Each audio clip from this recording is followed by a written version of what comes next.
Welcome to a tutorial on the 8085 microprocessor, and here, as you can see, we have come to give a description on the various types of pins that are present on the 8085 microprocessor.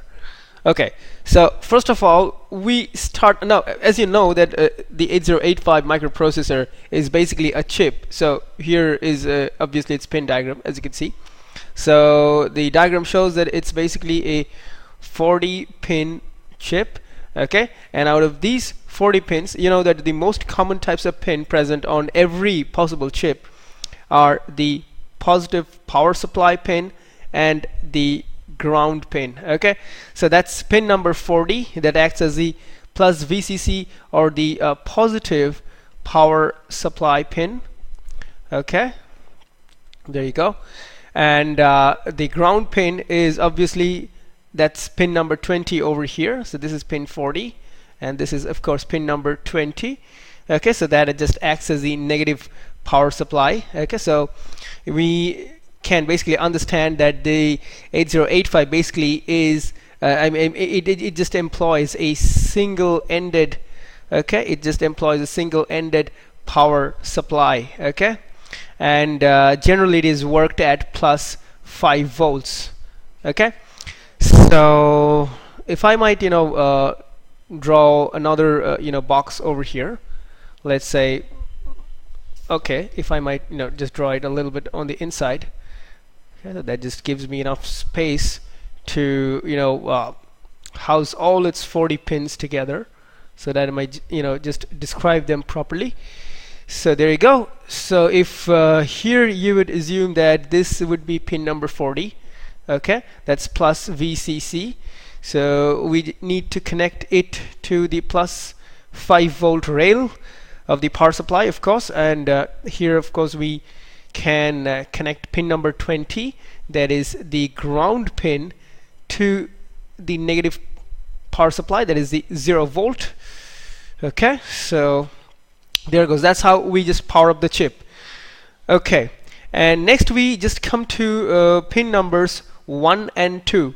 Okay, so these pins that is referred to as X1 and X2, so these pins are used to connect an external crystal oscillator. So with at pins X1 and the pins X2, we just connect, okay, an external, okay, I'm just gonna write that down over here, external crystal oscillator. You know that crystal oscillators, they provide very accurate timing signals, so that's why we generally use an external crystal oscillator to provide a timing signal, I mean a clock signal into the to the 8085 chip. And well, this crystal oscillator that is connected over here in somewhat this way. This is pin number 1, let's say, and this is pin number 2. So we just connect a crystal. Okay, there goes the crystal oscillator. Yeah, pretty much this way. Now this crystal oscillator that we just connect over here, this actually forms a part of the embedded clock generator circuit of the 8085 microprocessor. So the most of the part of this circuit is embedded within the chip, and we just connect this external crystal oscillator to provide, or complete the circuit and generate a clock signal. Okay, so generally a crystal of 6 megahertz is used, and that just helps to trigger a internal clock frequency. I mean the 8085's internal clock generator circuits using a 6 megahertz external crystal oscillator helps to generate a 3 megahertz of clock cycle, I mean a 3 megahertz of clock frequency. Okay, so that's the clock frequency we would basically obtain out of the internal embedded clock generator circuit of the 8085 once we connect an external crystal oscillator of 6 megahertz okay frequency. Alright, so if we just used if we had the clock frequency of 3 megahertz, okay, at which the 8085 operates, then in that case we might say that one clock period in that case would be somewhat around 0.33. Okay, if you would just divide 3 megahertz, if you just perform the reciprocal of 3 megahertz, so 1 by 3 megahertz, if you do, then you're gonna get 1 clock period. Okay, the value of 1 clock period, that's gonna be, well, 0.33 microseconds. Okay, so each clock period would be 0.33 microseconds, meaning that this is just 1 clock period over here is actually equal to 1 T state. Okay, so this is what you'll often see in the instruction charts. I mean, whenever you have certain instructions being described in certain books on the 8085, you'll see that every instruction consumes a certain amount of T states. So this is actually the amount of clock periods over which the instruction basically executes. Okay, and that is somewhat you'll see that it's basically a multiple of this 1 clock period, that is 0.33 microseconds in case of the 8085 microprocessor. Okay, so that's how this X1 and X2 pins just work out. Next we got pin number 37, that is referred to as the clock out. Okay, so if I might draw the pin number 37 over here, so let's say this is pin, or rather somewhat over here. If this is pin number 37, this is clock out. So we can see that this pin, that's the clock out pin, this pin number 37, is basically an output pin. Okay, and with this pin, the 8085 microprocessor can actually supply the clock frequency of 3 megahertz. Okay, it can just send the same clock frequency signal out of its internal clock generator circuit to some external device. Okay, it can just send it to some external device that might require a clock signal to work. So this is how it can the clock out pin, that's pin number 37, can be used. Okay, now this pin is basically triggered by means of the instructions present in the instruction set of the 8085, so I'll come to that later. And now after this, we can see that we have just discussed about the power pins. Okay, and the crystal and the clock generator pins and all. So now what we're going to do is that we're going to deal with the data communication pins of the 8085 currently. So let's just begin with the data bus. So now you can see that the if we just begin with the address and data bus and all. So the 8085 basically has a 16 bit address bus. Okay, we all know that. Now the address bus basically starts from 80, okay, through to 87. Okay, that's one half, and the other half starts from A8 and continues till A15. Okay, so this part, that is 80 through to 87, is just referred to as the lower order address or data bus. Okay, and the pins from A8 to A15 are just referred to as the higher order address bus. Okay, so now you know that whenever the 8085 needs to communicate with an external any external device, it needs to generate a 16-bit address. Okay, a 16-bit memory address. So in that case, let's say if we have this 16-bit address of, let's say, 2500 H, or rather 25FFH. Okay, so in that case, if we just divide it into two parts, we can basically divide it into two parts. So this FF, starting from the right, is one group, and the other, that is 2 and 5, is the other half. So FF is actually an 8-bit value, which is referred to as the lower byte, while 25 over here is another 8-bit value and is referred to as the higher byte of the 16-bit address. Okay, so now this lower byte of address is sent from the lower order address or data bus. So if you have the pins AD0 through to AD7 right over here, then it will send, okay, it would just send this lower order address, lower byte of the 16-bit address, that is FFH. Okay, whenever the 8085 is sending an address to an external device, and the other half of the 16 address pins, that is starting from A8 to A15, okay, they would send the higher order address, okay, they would basically be sending the higher byte of the 16-bit address, that is in this case which is 25H, okay, from its other 8 pins. That's the higher order address bus starting from A8 to A15. Okay, so that's exactly what is just pointed out in this diagram. So the higher order address bus is basically unidirectional, meaning that it can only act as output pins, okay, like whenever it comes to sending an address, okay, it always just transmits the higher byte of the 16-bit address. But after this address is basically transmitted, the lower order address data bus, okay, now stops behaving as the address bus, and so the lower byte present on the 80 to 87 lines is, well, just now vanished, and now it just starts to behave as a data bus, okay, it just starts to behave as a data bus right now. So it can either send data to some external device or accept data from some device. So at this moment it has just become bi-directional, so it just acts as a or rather, if I might write it clearly over here, so it just starts to act as a bi-directional, okay, it just acts as a bi-directional data bus at this particular moment, as opposed to the unidirectionality of the higher order address bus.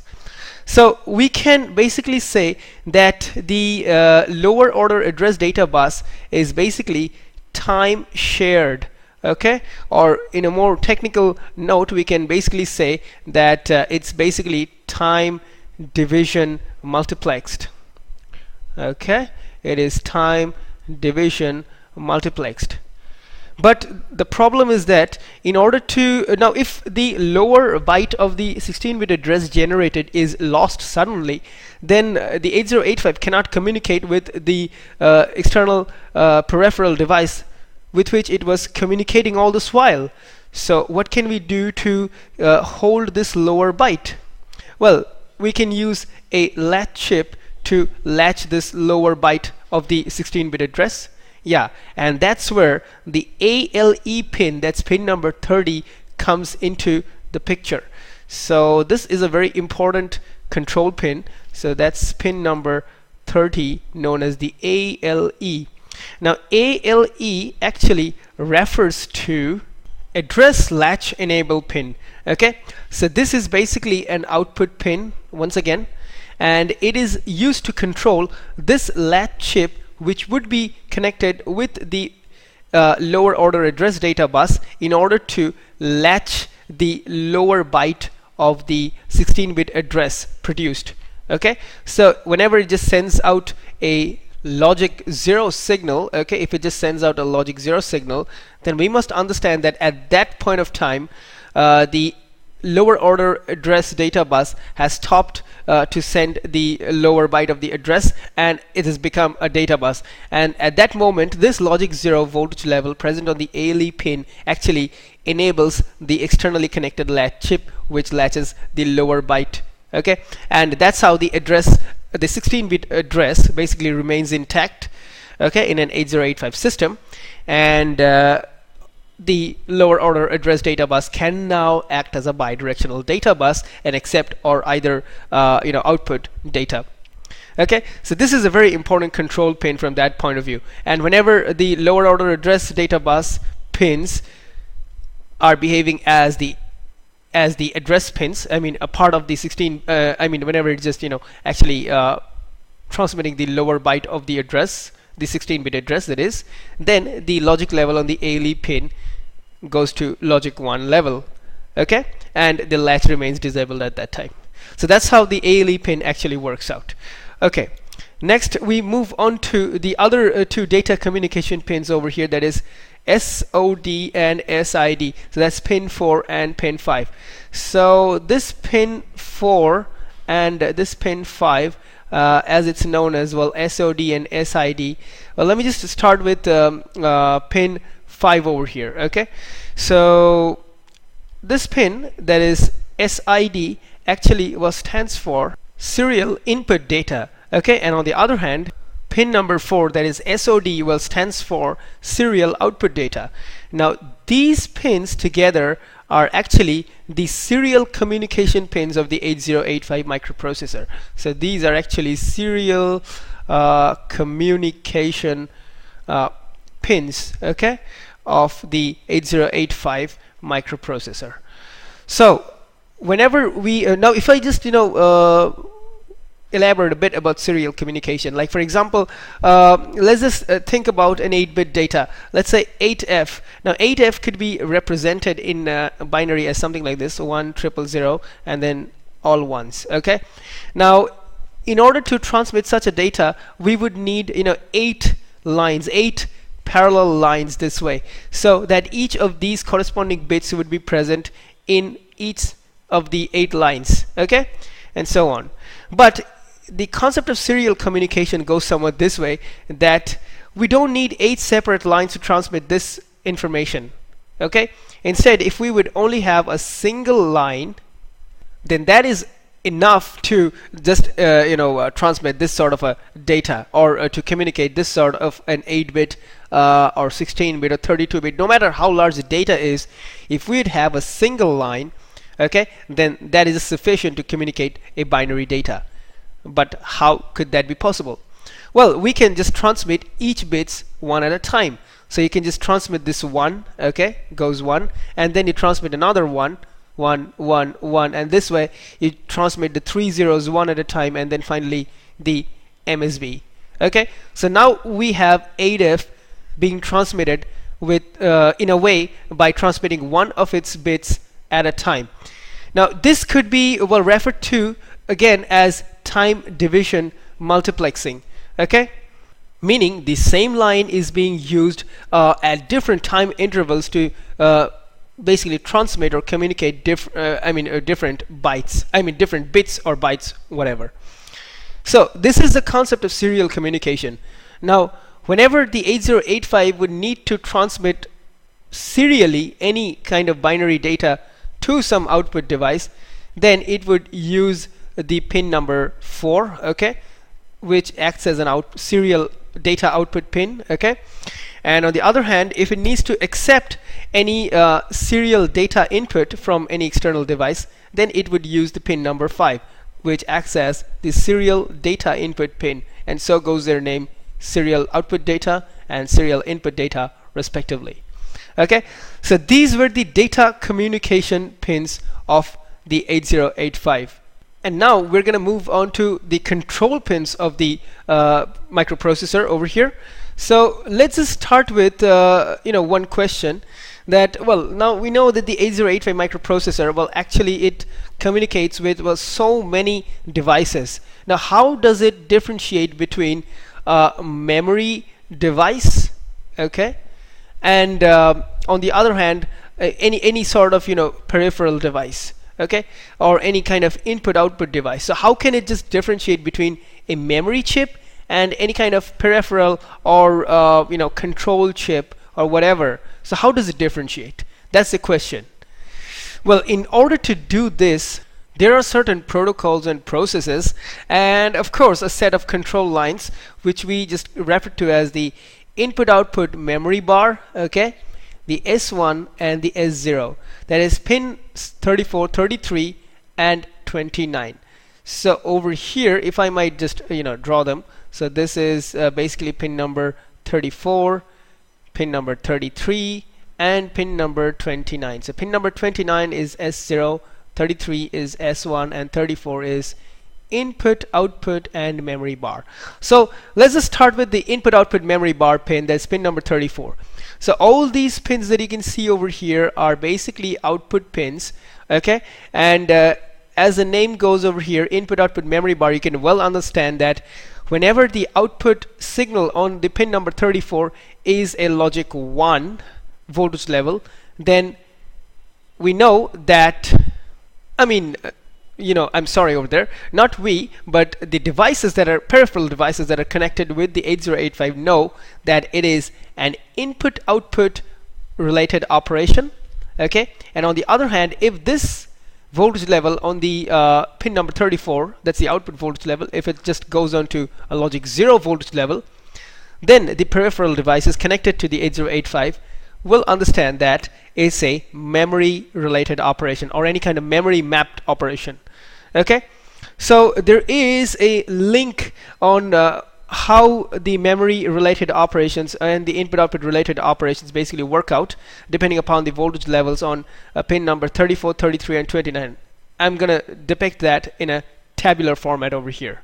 Okay, so there it goes. Now you can see that well, in the cycle where the 8085 microprocessor will actually fetches an opcode, or well, when it just reads any data from any externally connected memory chip, then you can see that and also when it just writes data into any externally connected memory chip, then in all these cases it's basically a memory related function, and at that moment the logic level on the input output memory bar pin goes down to logic 0 voltage levels, as you can see over here. And whenever the opcode fetch cycle occurs, S1 and S0 are both at logic 1. Okay, memory read, whenever that's the function being performed, S1's at logic 0, S0 is at S1's at logic 1 and S0 is at logic 0, and at the function of memory write, S1 at logic 0 and S0 at logic 1 respectively. Okay, so these, as you can see, the opcode fetch and the memory read, well, they can collectively be taken as read operations, since the data is actually being read or extracted from any particular device, external device. So you can see that, well, we have some other pins on the 8085 microprocessor known as the read bar and the write bar pins. That's pin numbers 32 and 31. Okay, so these actually signal whether the 8085 is actually reading a data or writing a data. So reading a data actually means, well, I'm just going to explain it over here. So reading a data, that is the read bar pin, well, this actually means that to extract a data from any external device. So we are actually if we have an external device, okay, and let's say for example a memory device, and you're actually extracting the data from it, so that's called reading a data, and at this moment the read bar pin goes to logic 0 voltage level.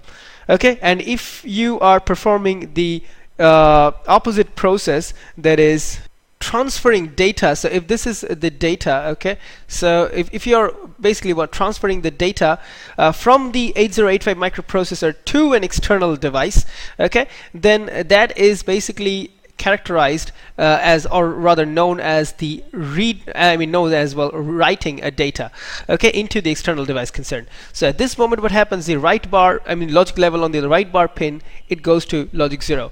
So that is exactly what is happening over here, and that's depicted successfully in this table. So you can see that whenever the 8085 is performing a read operation in the opcode fetch and memory read cycles, read bar pins are at the logic 0 voltage levels, you can see, and whenever memory write function occurs, and then the write bar pins goes to logic 0 level. Okay, similar is the case for input output read and write, whenever it's just sending data to an external device. So you can see the write bar pin goes to logic 0, and whenever it's just accessing data from an external device, it's reading, read bar pin goes to logic 0, and at this moment the input output memory bar pin status is always at logic 1 voltage levels. Okay, so that's just successfully depicted over here. So that's one set of control pins, and similar is the read bar and the write bar pins over here. Okay, so these are actually pin numbers. Let's just check them out, 32 and 31. Okay, so there you go, this is pin 32 and this is pin 31. So these two are actually output control signal pins. Okay, now apart from that, what else we got here is, of course, the reset in and the reset in bar, that's pin number 36, and reset out, that's pin number 3. So we can see here that there are two reset pins on the 8085. One is pin number 36 and the other pin number 3. Now note carefully, pin number 36 is reset in, meaning it's basically an input pin. Okay, so whenever you'd apply a logic 0 voltage level on pin number 36, the 8085 microprocessor is reset, and at this moment the program counter register of the 8085 is just loaded with 00008. That's the memory address, okay, which at which the 8085 wakes up when it's just powered on. Okay, and all of its registers are cleared whenever it just receives a logic 0 voltage level on its reset in pin. Okay, that's pin number 36. And on the other hand, the reset out pin, that's pin number 3, is basically an output pin with which we can basically use to send a reset signal to any external device. Okay, so with a program code, okay, with a required a specific program code, we can use the 8085 to reset external devices at the same moment. Alright, now next comes the hold and HLDA pins. That's pin numbers 39 and 38 respectively. Now the hold pin is basically an input pin, okay. So any kind of peripheral device, like for example the DMA or the direct memory access controller devices, whenever such kind of devices, like for example the DMA, okay, here requests an access into the internal address and data buses of the 8085 microprocessor, then it would just send an input logic 1 signal at the hold, that's pin number 39. Okay, and if the 8085 actually acknowledges this kind of request, then it just sends a return signal as an output. Okay, that's a logic 1 level signal from the HLDA pin, meaning that hold acknowledge. So HLDA actually stands for hold acknowledge. So this is an acknowledgement request that the hold request sent by the external device has been acknowledged by the 8085 microprocessor. Okay, and finally we have the ready pin. That's pin number 35 over here, which is actually used to delay the 8085 microprocessor by some integral number of clock cycles. Okay, I'm giving an example over here. Check out this diagram. Let's say the 8085 microprocessor is connected with a slower peripheral device, and that the status control of this slower peripheral device is connected to the pin number 35, which the ready pin, which is of course an input pin. Okay, so the ready pin is basically an input pin. And now if the slower peripheral device, now if it's basically if the input on the ready pin, that's pin number 35, is a logic 1 voltage level, okay, then this means that the slower peripheral device is successful in catching up with the processing speed of the 8085 microprocessor. Okay, and there is no problem in data communication between both of these devices. Okay, but on the other hand, if the voltage level on the pin number 35, that's a ready pin, is a logic 0 voltage level, then there is a disruption in the communication process between the peripheral and the 8085 microprocessor. Okay, that means since the peripheral device is much slower, so it cannot catch up with the speed of 808, with the processing speed of 8085.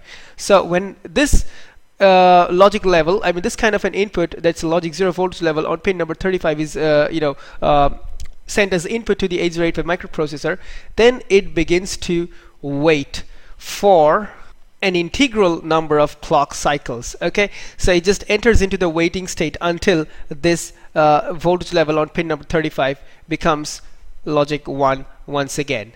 Okay, now apart from all these pins that have been discussed here, we have another group of pins is trap, RST 7.5, 6.5, 5.5, and INTR and INTA bar, which are just referred to as the interrupt pins. Now these are used to interrupt the operation of the 8085 anytime during the program execution. Okay, now details about these pins will be discussed in a later tutorial, but for now it's just going to be a short goodbye from here on, and see you in the forthcoming tutorials. Bye bye.